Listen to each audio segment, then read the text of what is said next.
Bamboo wooden dam Sitamai नाम का एक बहुत पुराना और छोटा सा गांव था। वो बाकी दुनिया से दूर एक छोटा सा गांव था जिसे मानो लोगों ने दूर फेंक दिया हो। उस गांव की आबादी बहुत कम थी। उस गांव का मुखिया था सुखराम। उसके पास विमल चौधरी नाम का एक व्यक्ति काम करता था। उस गांव के लोग पास वाले जंगल में जो कुछ मिलता उसे लेकर दूर दूसरे गांव में पैदल जाकर बेचकर पैसे बनाते थे। उस गांव के सब लोग अनपढ़ थे। उस गांव में बिजली की सुविधा भी नहीं थी। उस गांव के मुखिया ने उस गांव की वृद्धि के लिए कोई प्रयत्न नहीं करता था। उसने किसी को पढ़ने नहीं दिया। विमल चौधरी की बहू बहुत समझदार थी। वो खुद अनपढ़ थी, लेकिन अपने बेटे को दूर दूसरे गांव में अपने रिश्तेदार के पास भेजकर उसे पढ़ा रही थी।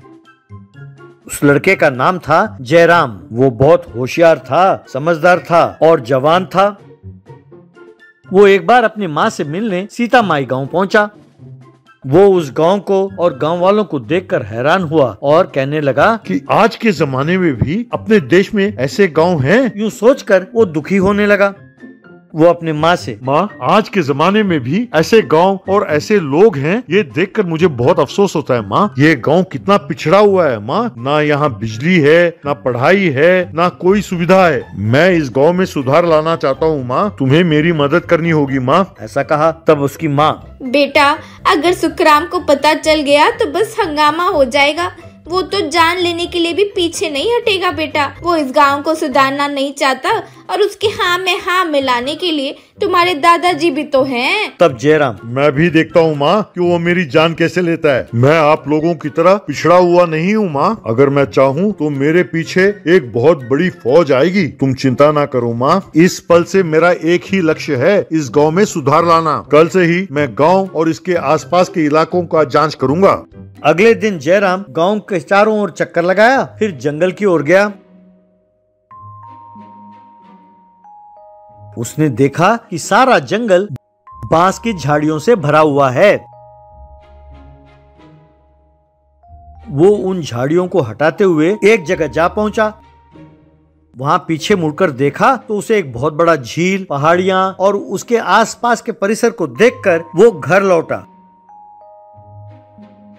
घर पहुंचकर जयराम, माँ, इस गांव में बहुत जल्द बिजली आएगी। माँ, तुम्हारी शक्ल देखने से मुझे लगता है कि तुम कोई निर्णय कर ही आए हो बेटा। जो करना है करो। ऐसा कहा।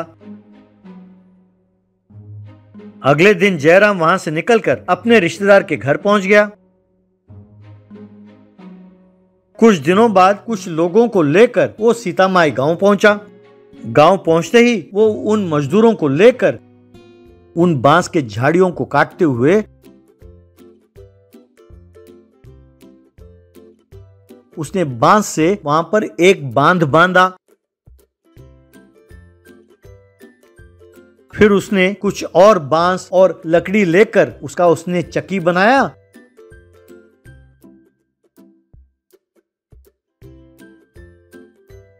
और उससे बिजली तैयार करने का प्रबंध किया। जब उसने सारा प्रबंध एकदम बढ़िया कर दिया, उसके बाद शहर से लाए हुए बल्बों को तारों के साथ जोड़कर जो बिजली उत्पत्ति हुई उससे बल्ब को जलाने लगा।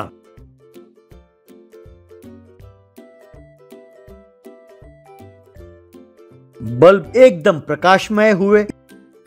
इस बैम्बू डैम के कमाल को दूर से देख रहा एक व्यक्ति दौड़ा दौड़ा गया और गांव में जाकर सुखराम के कान भरे। ये सुनकर सुखराम एकदम गुस्से से लाल पीला हो गया। उसने तुरंत अपने आदमियों को जंगल की ओर भेजा। उन लोगों ने जंगल से लौट रहे जयराम और मजदूरों को घेर लिया। उनमें से एक आदमी, अरे तुम लोग फौरन यहाँ से चले जाओ वरना हमारे हाथों मारे जाओगे, ऐसा कहा। जयराम, अरे भैया, तुम्हारे इन धमकियों से कोई डरने नहीं वाला। चुपचाप हमारे रास्ते से हट जाओ। तभी सुखराम के गुंडों में से एक ने चाकू निकाला। ये देखकर जयराम, देख लो भैया, तुम सीधा जेल पहुंच जाओगे।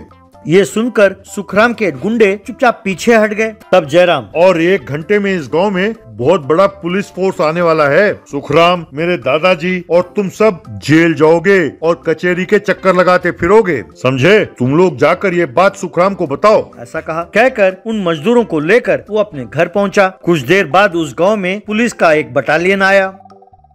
सुखराम को जीप में बिठाते हुए एसआई, अब अगर इस गांव के सुधार में तुम लोगों ने बाधा डाला तो तुम जिंदगी भर जेल में चक्की पीसते रह जाओगे, खबरदार। ऐसा कहा। सुखराम डर गया। वो विमल चौधरी से, ये सब कुछ तुम्हारे वजह से हुआ है। अरे भाई, तुम्हारे घर में क्या षड्यंत्र रचा जा रहा है ये भी नहीं जानते थे तुम, हैं? ये सब मेरी किस्मत है। जयराम की माँ, हाँ, शुक्र है कि इस गांव से बला टली। एक दिन माँ ने जयराम से पूछा, बेटा, हर जगह तो बांध सीमेंट से बनाते हैं, पर तुमने बांध से बनाने की कैसे सोची? तब जयराम, इसके 2 कारण हैं माँ। एक तो यहाँ पर पानी का बहाव बहुत तेज है, ये झरने से ज्यादा और नदी से कम है। इसी वजह से यहाँ बिजली की उत्पत्ति बढ़िया हो सकती है। सीमेंट का अगर यहाँ पर बांध बनाए वो ज्यादा दिन नहीं टिकेगा। और दूसरी बात ये थी माँ, अगर रेत से, सीमेंट से और कंकड़ों से भरा हुआ ट्रक गाँव से गुजरता तो सबके कान खड़े हो जाते।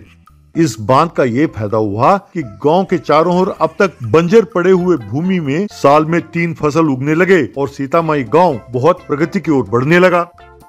बिजली के कारण गांव में रात भर जगमग होने लगा और दिन में काम फटाफट होने लगा तो गांव वाले बहुत खुश हुए।